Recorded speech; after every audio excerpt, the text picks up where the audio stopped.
Hello, hello, hello, everybody. Welcome to Career Conversations with Vumi Msweli. And we are in podcast land. And I thought, what better than to bring someone who is now a master at podcaster? We have got the incredible Ayanda Vana. She's the Chief Operating Officer at Kula. You probably are following her on Instagram because she's also an influencer. She is, you might not know this, but a lawyer.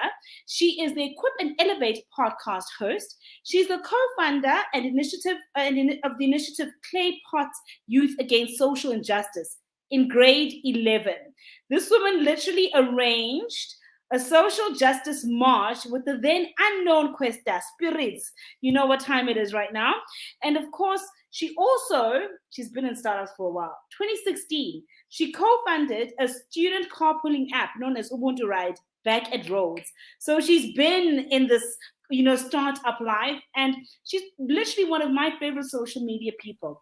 Ladies and gentlemen, Ayanda Vana. Hello, hello, hello, Ayanda. Hi. Oh my goodness, Vumi, where did you get some of that information? Like, we've never spoken about that. I was just like, clay pots, Cuesta. This is when Cuesta was still like not Cuesta that we know today. Yeah, not the spirits we know now. Not the one. I'm so blown away that you found that. No, my people, we do our research. We go digging. Sure. So I've got the privilege of being on your podcast, and I've gotten to know you a little bit, which I thoroughly enjoy. But for our listeners who might not know you, we're going to do a rapid fire question, just so we can get to know who's Ayanda a little bit, right? Yes. So you just answer which one is yours. So let's kick off. Beach or bush? Oh, I'll say bush. Okay. Android or Apple? Oh, of course, Apple. Oh my goodness. Wait, and I also support Android because a lot of our users use Android, but Apple. Both. But preferably, you like me, I have both. Yeah. Why choose when you can have both? I mean, why not? Yeah. Tea or coffee? Oh, definitely coffee. I'm a coffee fan. I live for coffee. I'm a coffee snob, but I love coffee. Okay. Morning or night? Morning. I think I'm very productive in the morning. In night, I like relaxing. Sedan or SUV? Oh, definitely SUV. God knows where I want my next car in the future. Definitely. I'm definitely that person. I'm transferring from sedan to SUV. It's necessary. I want to climb on. It's so necessary. I want to be like, hello, everyone. Looking. Wine or beer?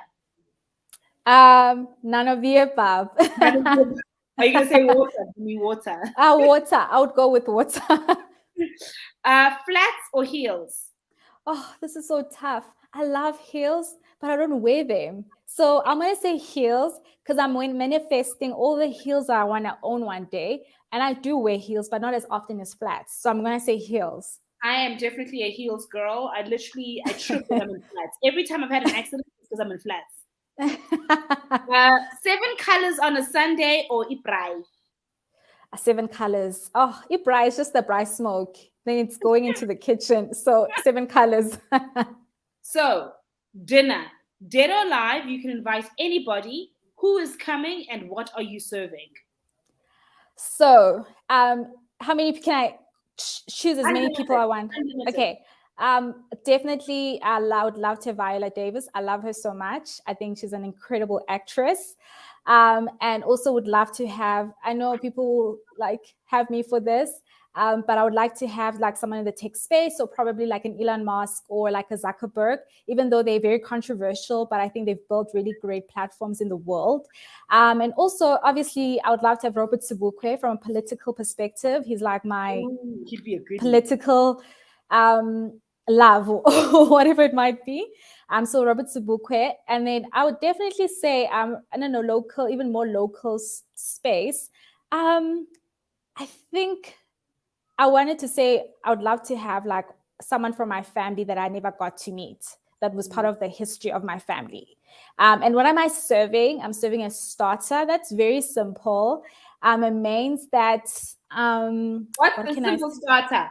So a simple starter and tomato and basil. Okay. So like I'm not a foodie, and I'm not like, and I was telling you this, I like go to restaurants for the aesthetics more than the food. The ambiance. So, the ambiance. So if the food looks good, anything that looks beautiful plated so I can take a photo of it. So I'm not like fussy. As long as it looks beautiful and it's edible, I'll have that. Like the main edible and beautiful, placed well. And then dessert. Okay, dessert I can choose cheesecake. I think that's basically what we'll be doing. And conversation really will be about innovation, development, and I think also like even having a Viola Davis, how do we even find voices in these new spaces of innovation? And looking at Africa, it'd be great to have like an Elon Musk or Zuckerberg to speak about all these innovation that's happening. And I think for me, that's essentially what I would like to talk about. Awesome.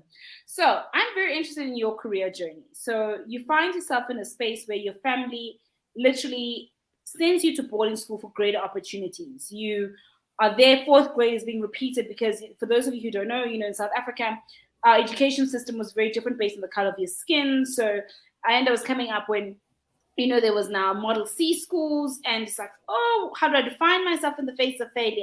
You pass that, you're like, actually, I'm going to Rhodes, far away from family in Johannesburg, into a small, small town. And then you study law, find yourself post-law, and here you are working for a startup.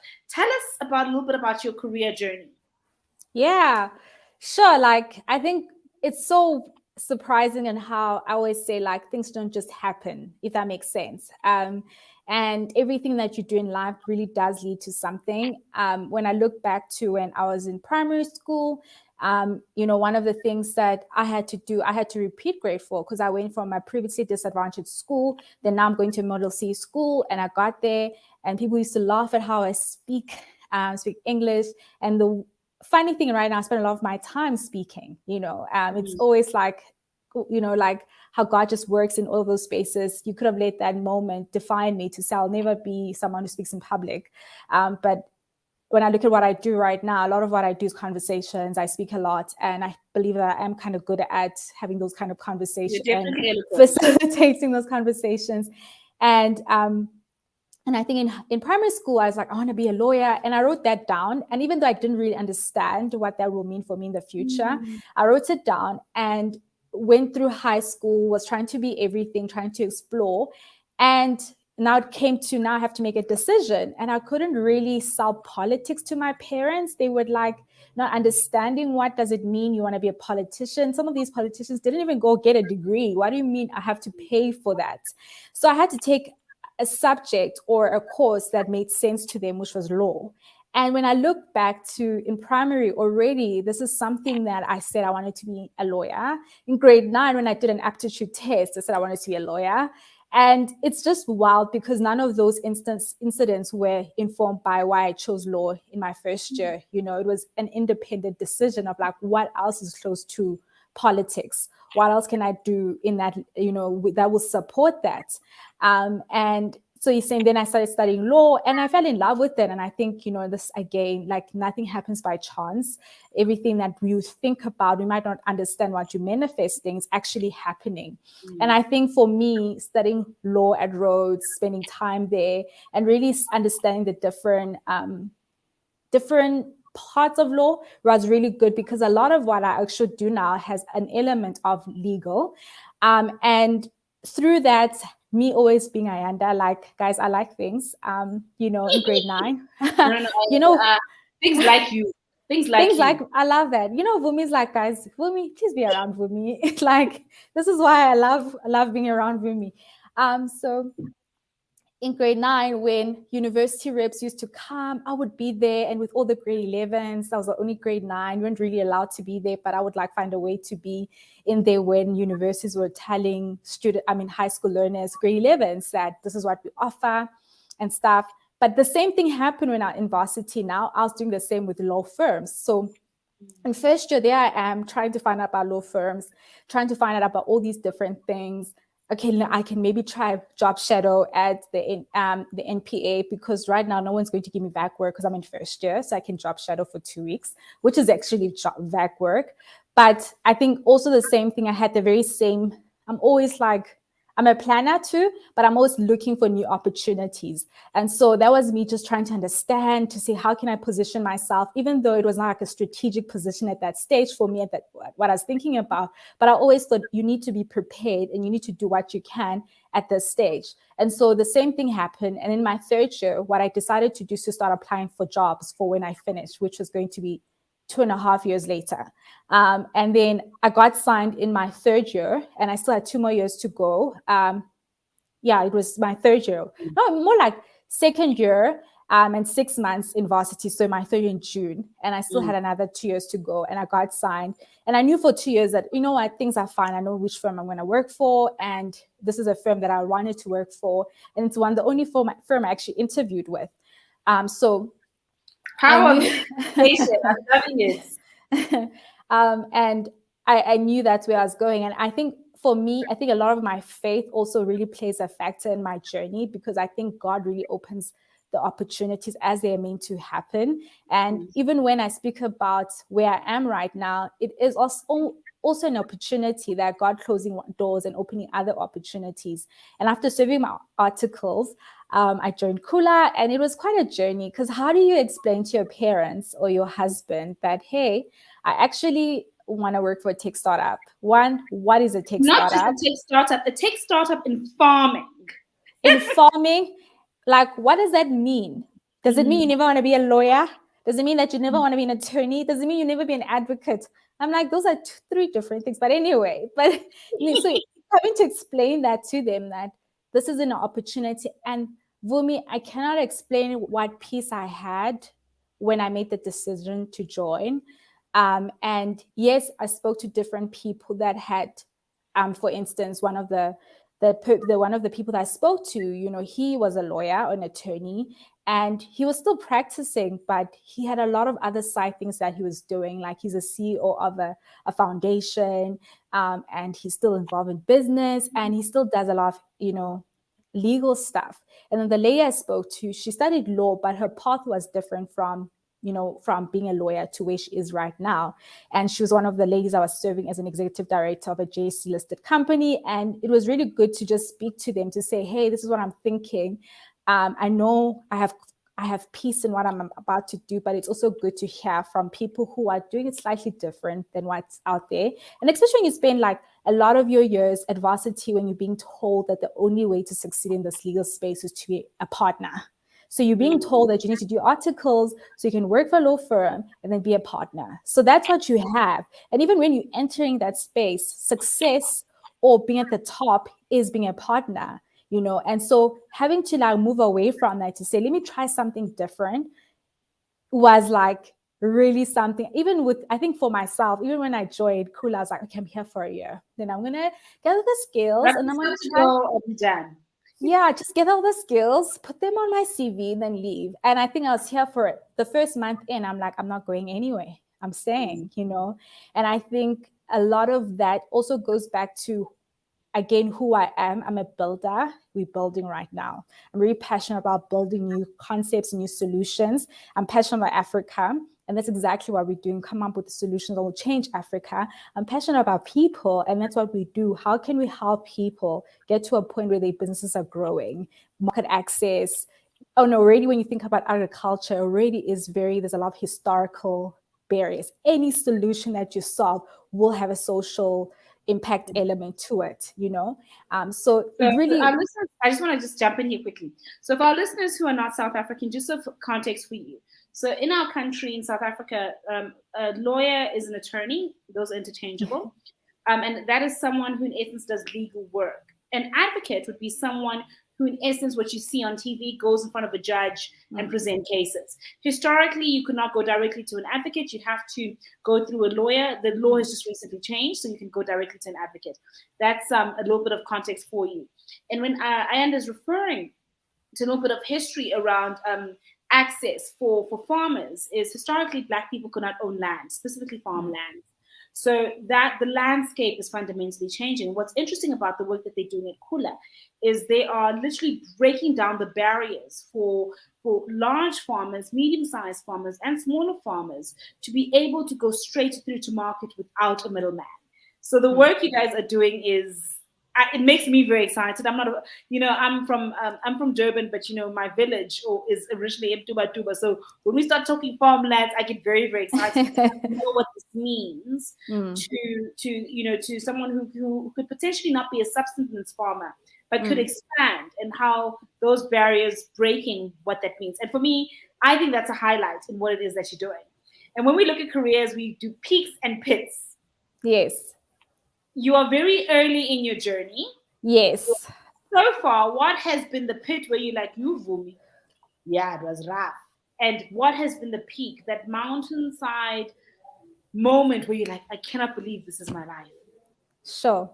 So the pits, I'll go back to my article years when I was doing my articles, when I was trying to obviously complete my articles so I can be an attorney. I think one thing we also thrive. I'm not promoting my company, but I think we want to promote a very healthy. We want to promote. We want to create a healthy work environment. But I think already, like, when you're doing your articles, it's very high pressured, and already moving to a space that's very traditional in a sense that this is how work looks like. And I think part of that high pressure, no hours, sometimes you're not sleeping. There was 1 week where I literally was sleeping like 2 hours or an hour a day. And I would like not see my husband. I didn't see him that whole week, but we live in the same house. I would arrive when he was like sleeping, and then I'll leave just before he woke up, because I'll get there like 2, and then I'll have to get up again at like 4. And I was so exhausted that I legit got into an accident, a small accident, because I fell asleep.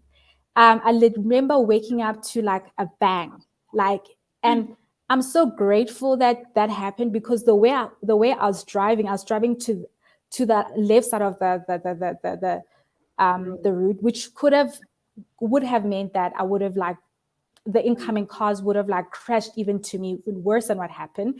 Yeah, my car was damaged. But for me, that was also a bigger wake-up call to saying that, is this the life that I want to also live? And even though that time I couldn't articulate that, I mean, there was a lot of things happening with my mental health, my body, and all of that because of the work environment, but also because of, I think, the pressure we put on ourselves, especially when you're starting out, you want to be the best, you want to do the best. So that means you have to put hours, you have to go beyond and above. And sometimes it can be at the expense of your health. And for me, that was something that when I look back to that, I'm like, thank God that happened, because it would have been worse, where I would have been hurt. And it also taught me a lesson that even on my team right now, I will not sit around when someone glorifies not sleeping. They know I'm like, I don't think you are any better or you're doing more because you're not sleeping. I think that's just something that we need to change, the work environment, creating a healthy work environment for people to walk in to say, yo, there's something different about the company. I mean, I got the best compliment. We were onboarding this new lady who's joined our company. She's an Afrikaans lady, has been in the industry for 30 years. And she says, I've never received this onboarding and such a welcome in my 30 years of work. And for me, I'm like, it's working. We are working. We're doing it right.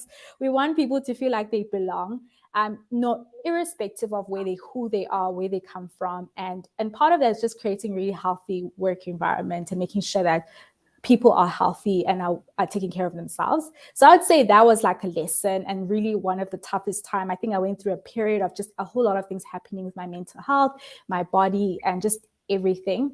And I think one way you say, I look at my career and like, wow, I can't believe this is my job, is exactly what I'm doing right now. We drove back from Venda yesterday. We actually came back quite late last night. And I had spent a whole day with some of the farmers that I'm working with. So what I do is, part of my responsibilities is to work with funders to fund farmers. And I was just with this guy. He's 31 years old, started farming 6 years ago, and he's employing 1,000 people on a seasonal basis and 90 people full time. And he's planting on 45 hectares, and he's a first generation farmer. So this is not a farmer who inherited a farm.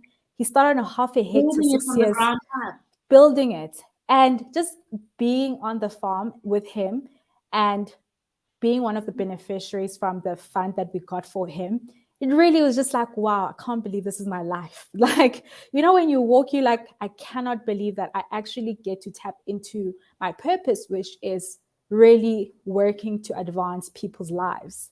And I believe that through what I'm doing right now, like I'm able to do exactly that, you know, advancing and empowering people. And I think, you know, for me, purpose is very relative to how you see it, but like it doesn't have to be a specific job. It can just be a specific action that's translated through a job. So I think for me, that was really has been what I'm doing right now has that of, wow, I can't believe this is my life. Wow. Okay. So I was going to ask you, you know, you've inspired me just by telling me that story. And I think a lot of people who, you know, look at the African continent, we've had a number of challenges from colonization to apartheid in South Africa.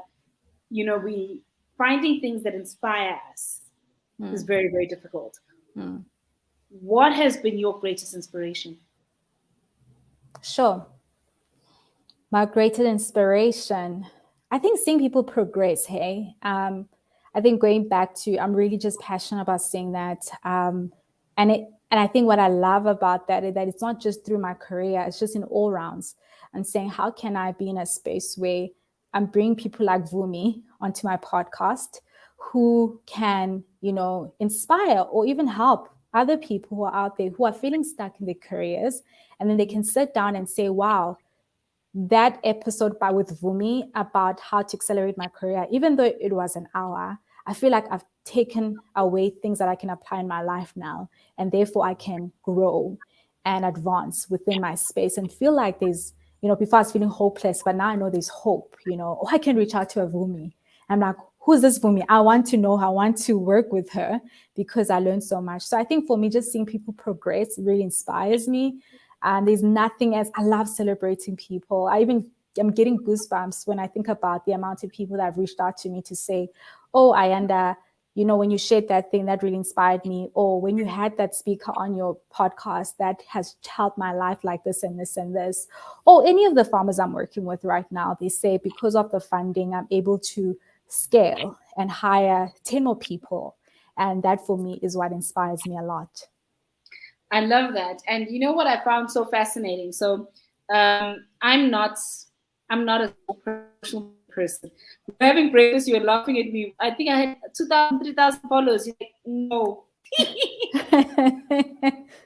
I found it so fascinating because there is so much depth into who you are. So for me, I was like, oh, I thought you did social. You're like, no, for me, I actually do this and I do that and I do this. And the more we speak and the more we engage, the more fascinated I am as to what makes up who I am. So I'm curious for you to tell me, what is the most surprising thing people find when they get to know you? What's the most surprising thing? Sure. I thought about this question. I'm like, it depends on which space. So if it's people meeting me for the first time, they're shocked that I have a job. I'm like, they're shocked that I have a 9 to 5. That is always funny. So that's always one that's fun because, yeah, it's always very interesting. And then it becomes a conversation. I'm like, no, I do this and I'll do this. But I think I know that, okay, I'm not going to say I'm not. So people assume that because I'm very like warm and welcoming and nice, that I'm always like that. But I actually do have a side when we have to work and we have to get things done. You know, you need to become serious. I think I always shock people like, but aren't you meant to be like smiling and being happy all the time? Why are you this person? So I think that's always like a surprise of like, oh, wow, you know, and I think it's just a matter of when things when things need to get done, things need to get done. You need to work. And I think the last one that people like saying to me, they're always saying like, wow, you're actually quite funny. I'm like, yeah. So I think that's another thing that always surprises people about me. But I think, I wanted to share this. I think also people are so used to you being like one linear thing. When I tell people what I'm doing, all the different things, they're like, that is so insane. I cannot imagine doing everything you're doing because they all don't always touch point. You know, they're all different things. So that's always something that's always interesting to see people surprised at sort of what I'm doing. I like that. I like that. So me and you have had conversations. So a lot of people don't know, but I spend a lot of time between Lagos and Nigeria. You can see I'm wearing my native, just for you, Ayanda, just for you. Um, you know, I think West Africa is probably one of my favorite places in the world. Between Tuba and Lagos and the close second Accra, I feel my happiest. What is your favorite place in the world? So I really thought about this. Hey, I was like, one, I think we had this conversation. Like, can a place you've never been to be your favorite place? I'm like, actually, that can't be. Because Paris in my heart is my favorite place in the world, but I've never been there. But I would say that I will tell you offline what I think about Paris because I don't want to get sued by the French government. We'll chat. We'll chat.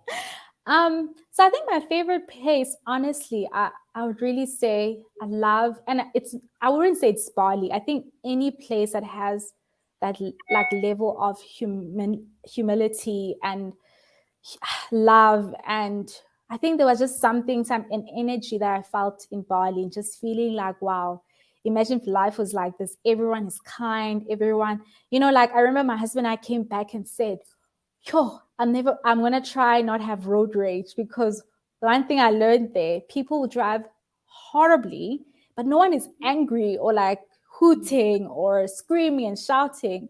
And that's something I wanted to take away. But so I really love that energy, that calmness. And I would say that it wouldn't just be a place particularly to Bali. I feel like any place that I go to and it has a very similar sort of vibe, I think it will become my favorite place.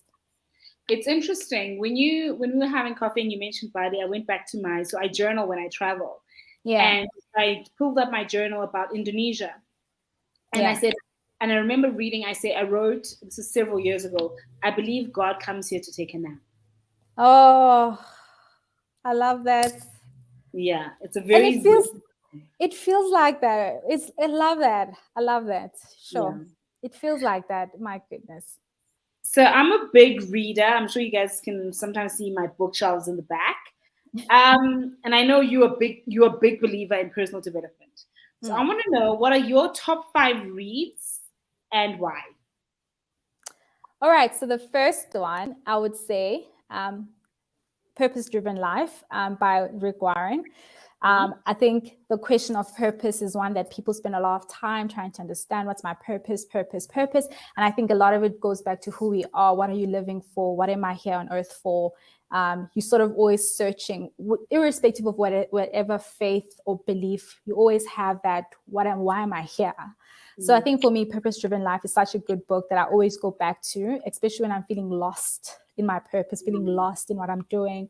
And just a reminder, of purpose and what it looks like. So that's one that I love. Another one that I love is Year of Yes by Shonda Rhimes. I'm a huge Shonda Rhimes fan. I found myself saying yes a lot. It was your podcast. I was like, yes. Because I love it. I'm so grateful that you read it during that time. Actually, Shonda Rhimes, I would invite for dinner.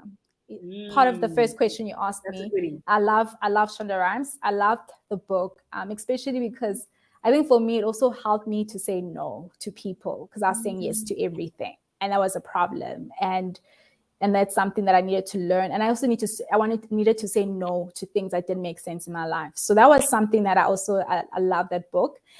And then another book is Masters of Scale.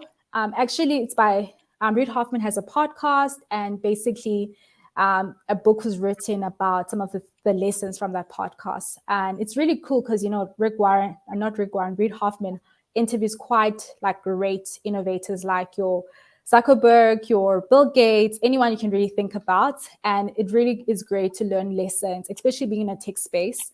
The rules are different. And the things are very different. So it's really good from a career perspective, especially if you're an entrepreneur. That's a really good book to read if you want to sort of grow in that perspective. It really has helped me a lot. I'm almost done. The last one, I would say Crazy Love by Francis Chan. And I think this, for me, it's more like a faith book, just remembering sort of the love to have for God and the love he has for us. And I think that for me is always good, just to see that crazy love for him and for us. So that's I'll say those are my top books that I can always go back to and I can reread. And yeah, just that.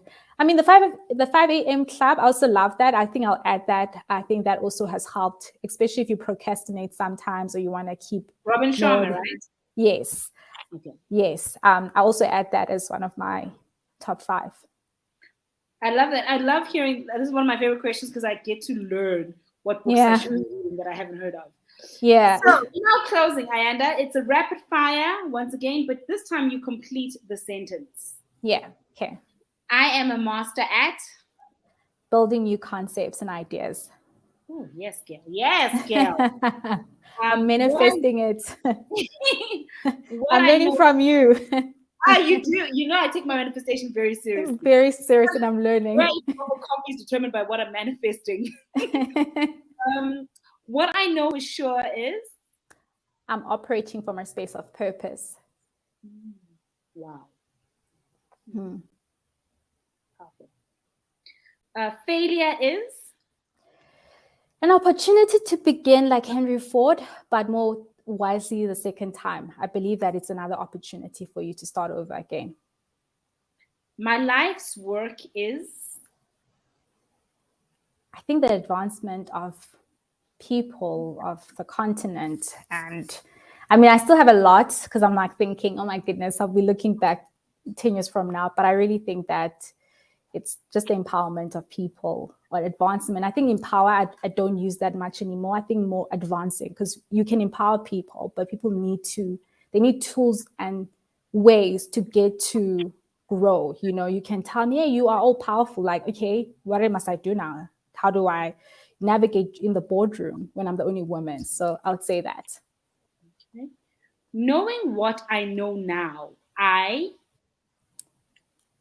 think I would be less critical of myself if I knew that life is not linear and your career is not linear, that everyone has their own journeys. I think I'll be less critical, less stressed if I had known that, you know what, everyone's journeys are different and your career is not linear. Last question. I am. That's the one question I actually didn't have an answer for, but I'm going to think of something right now. I think I'm content. And I'm really content. And there's just this level of just peace and just knowing, and going back to that question or answer of operating from a place of purpose. I'm just grateful that I have that. And I get to wake up to say, wow, this gets to be my life when I go to work. And I always hope that, and I think in everything I do, I always want people to be like, I really hope you do get to a stage where your career has that sense of, I'm content and I'm operating from a space of purpose. There is no better place to end our conversation. I'm definitely content. Ayanda Vana, thank you so much. Thank you so much, Vumi. This was so, so good. You made me realize how, like, you know, when you just sometimes are doing things and you don't always get to reflect. And when I was going through the questions, I really was just reflecting and thinking about some of the things that have happened in my life, you know, when I was stressed and thought, oh my goodness, this is going to be my life when I was in corporate, and now, you know, working in a different space. So it's really good to look back and to say, wow, God has been so good in really my journey, and to see there's still a lot to do. As you said, I'm still at the beginning. I think I'm excited to grow and learn. Can't wait to see you do it. Thank you, Ayanda. Thank you so much for having me. So I've just finished that conversation with Ayanda Vana. I learned a lot. I hope you did too. And I look forward to our conversation continuing in our very next podcast. Make sure you're catching Career Conversations with Vumi Msweli.